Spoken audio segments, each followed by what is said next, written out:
Okay, so first off, tremendous job by Liberty. Very well prepared for our offense. Tremendous job of really shutting us down. We weren't able to put points up. We gave up some cheap ones on defense. A couple pass interference or a holding call that extended drives that then allowed some touchdowns. I did think the defense settled in the second half. Wish we could take back not giving up the opening drive of the second half for them to be a touchdown, because then we couldn't get caught up. Got beat. They wanted it more than us, and they got it. So hats off to them. Hats off to Coach Freeze. They were very well prepared, and they beat us. I do want to talk about our football team. Very proud of our senior class. These jokers come in. They came to Georgia Southern to win football games and to win championships, and it didn't start off well for them. 5-7 the first year, 2-10 the second year. I was a part of it. I know how it felt. We were able to flip it last year, get it to 10-3. End up 7-6 this year. 6 losses at Georgia Southern is not good enough. I understand that. But these guys have done a lot to get us turned back around and get us to going in the right direction. We want to win championships here. We want to win every game we play. Our guys are always going to work their butts off to do that. So I'm not going to ever question them that they didn't want it.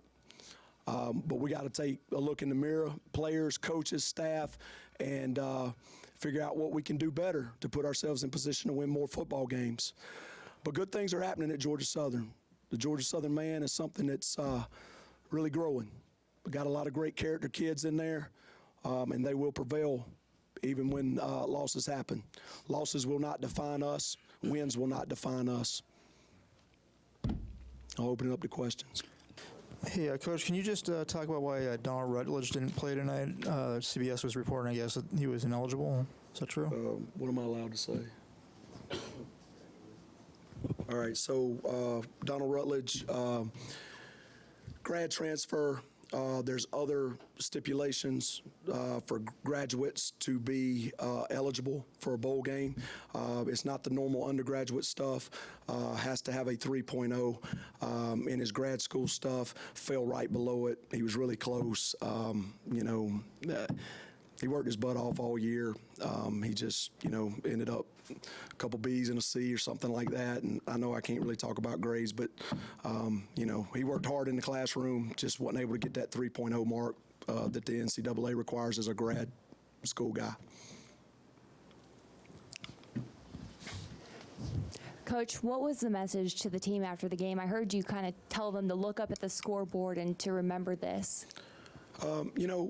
We fed off a lot of, 2-10.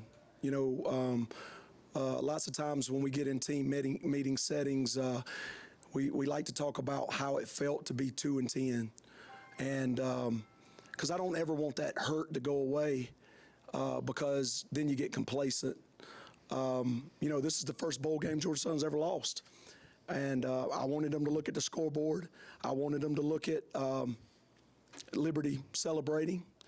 It was not a slap in our guy's face. I just said, hey, take a mental picture of this right now because this needs to be motivation during the off season.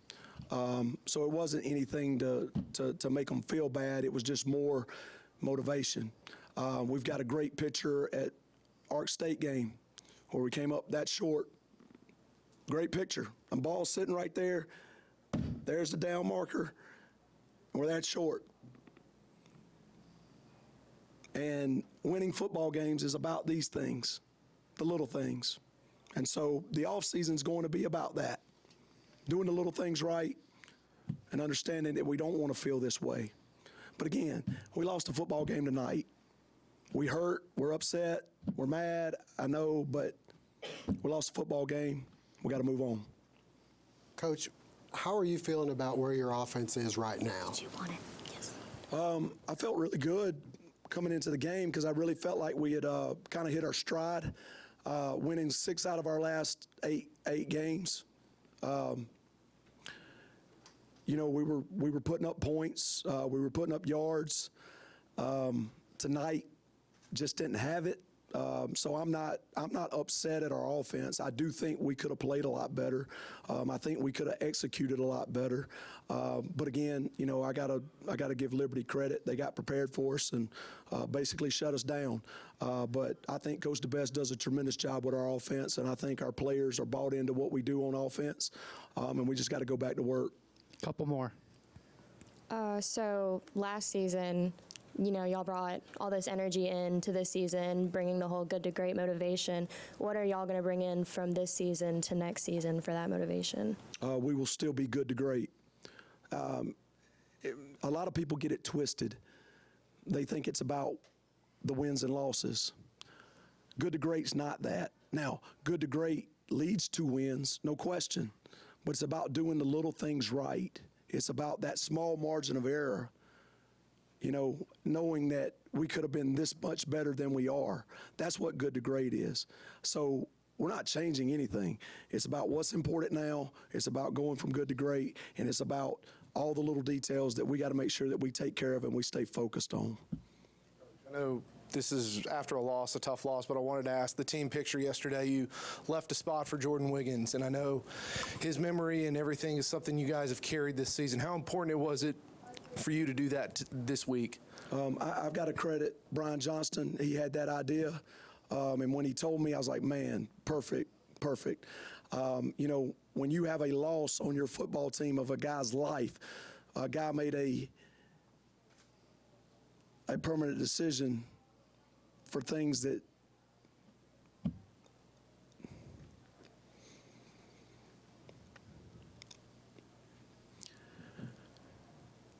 I love all these guys on this football team, and at Georgia Southern, it is about a family. College football is a business, but at Georgia Southern, it's a family business. And it's not going to be a 24-hour news story when you lose a guy on your football team. We still got guys that are still dealing with those issues. We've got some guys that up here that have a lot of issues with it. We've got some down here that maybe don't have as many issues with it, didn't know him as well. But we've got a whole bunch of guys on that football team that have different types of needs. And as long as I'm the head football coach, we're going to make sure we try to meet all those needs.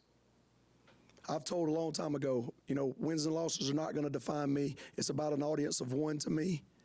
And it's always going to be that way. I have a platform, and if we're able to win, I get to do this longer for guys.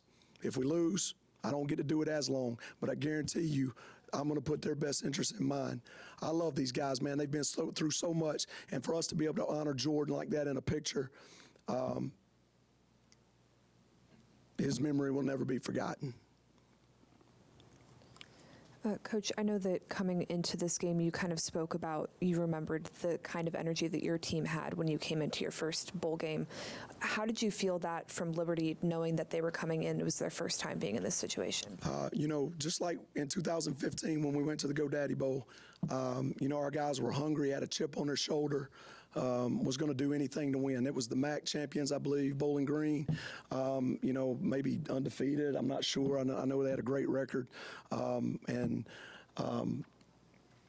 But our guys were like, no, we're going to go win this football game.